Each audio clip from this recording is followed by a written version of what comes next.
खबरदार अगर तू दरवाजे से निकली आला हजरत इमाम अहले सुन्नत मुजद्दिद दीन मिल्लत मेरे आला हजरत से किसी ने पूछा था कि हजरत जी बीबी नात पढ़ सकती है? फतावा रज़विया की 14वीं जिल्द, बीबी मिलाद पढ़ सकती है? मिलाद। आला हजरत ने फरमाया अगर बीबी मिलाद पढ़ रही हो, नात पढ़ रही हो और उसकी आवाज गैर महरम के कानों तक जा रही हो, फरमाया उसे सवाब नहीं होगा, उसे हराम काम करने का गुनाह दिया जाएगा। बीबी को मना है, वो नात की आवाज भी औरत का ही नहीं पड़ता, दीन में तो औरत की आवाज का भी पड़ता है। दीन में तो औरत की, हजरत सैयदा ज़ैनब, हजरत फातिमा की वो लख्ते जिगर जो मैदान करबला में इमाम हुसैन बराबर की शरीक रही सैयदना इमाम हुसैन के साथ। याह्या बिन मोइन कहते मैं 15 साल तक हजरत ज़ैनब का पड़ोसी रहा हूं। 15 साल। घर बराबर होता है ना, बंदा बीबी देख ही लेता है। वो बीबी कभी पर्दा डाल के जा रही है दवाई लेने, कभी नजर आ ही जाती है। कहते 15 साल में सैयदा फातिमा की बेटी का पड़ोसी रहा हूं, मैंने कभी बुरके में छुपी हुई ज़ैनब भी नहीं देखी। बुरके में छुपी हुई ज़ैनब भी कभी नहीं देखी। हजरत अब्दुल्ला बिन जाफर तैयार जनाबे अलीउल मुर्तजा के भाई थे, उनके बेटे के साथ इनका निकाह हुआ था, बीमार हो गई तो हजरत अब्दुल्ला कहने लगे ज़ैनब चल तुझे हकीम के पास ले जाऊं, तबीब के पास ले जाऊं। तो हजरत ज़ैनब कहने लगी आप जाइए मेरा हाल बता के दवाई ले आइए। तो हजरत अब्दुल्ला जाफर तैयार कहने लगे शरीयत में गुंजाइश है डॉक्टर के पास जाने, हकीम के पास जाने की गुंजाइश है, तू चलती क्यों नहीं? तो हजरत ज़ैनब कहने लगी शरीयत में गुंजाइश तो है पर अब्दुल्ला मेरी मजबूरी ये है कि मैं फातिमा की बेटी हूं। शरीयत में गुंजाइश तो है पर मेरी मजबूरी ये है कि मैं हुसैन की बहन हूँ। शरीयत में गुंजाइश है पर मैं हसन की बहन हूँ।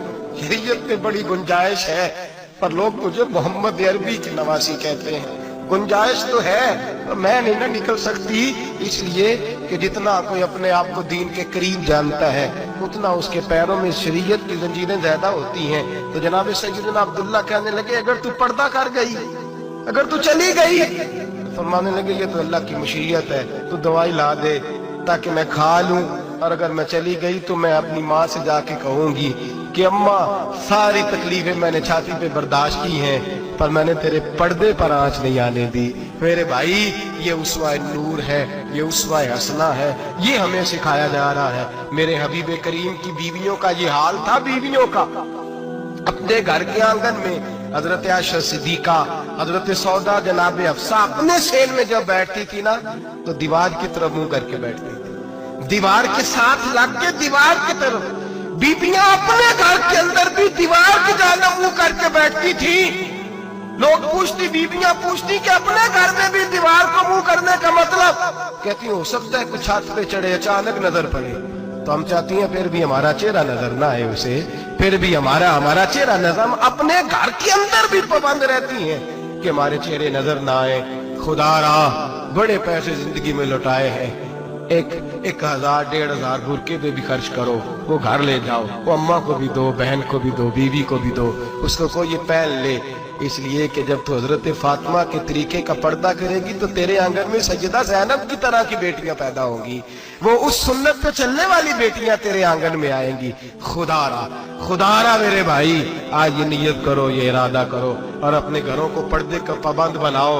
अगर एक बेटी पर्दादार हो गई तो कई खानदान पर्दादार हो जाएंगे, अगर एक बेटी पर्दादार हो गई तो कई घराने संवरेंगे, कई जगह पे नूर फैलेगा। ऐ अर्श के मालिक, ऐ मेरे महबूब के खुदा, तुझे वास्ता है मेरे महबूब की बीवियों का और तुझे सदका हुजूर की शहजादियों का। ऐ अल्लाह इतना करम बरसा, इतनी रहमत बरसा कि मेरे वतन की बेटियां और मेरे वतन की माएं बहनें बच्चियां ये समझ जाए कि हमारी निजात सिर्फ हजरत फातिमा के बुरके में है, हजरत आयशा के पर्दे में है, सैयदा खदीजातुल कुबरा के हिजाब में है। अल्लाह करे ये समझ जाए और ये जब भी सजदा करें तुझसे हयाई मांगे, ये तुझसे जब भी सजदा करें ये तुझसे अपने लिए चादर ततहीर और पर्दा तनवीर ही मांगे। अल्लाह करे मुझ बेअमल की मुंह से निकले हुए लफ्ज किसी के दिल में तासीर बन के उतरे और फिर दुनिया के अंदर ये रिवाज आम हो कि हर कोई पर्दा करे ہر کوئی باپردہ ہو جائے. اے اللہ تو تاثیر نازل فرما, اے اللہ تو عمل کی دولت نازل فرما, اے اللہ ہماری بیٹیوں کو عزت کی چادر عطا فرما, ہمیشہ مدحت خیر الانام میں گزرے. دعا ہے یہ عمر درود و سلام میں گزرے. آخر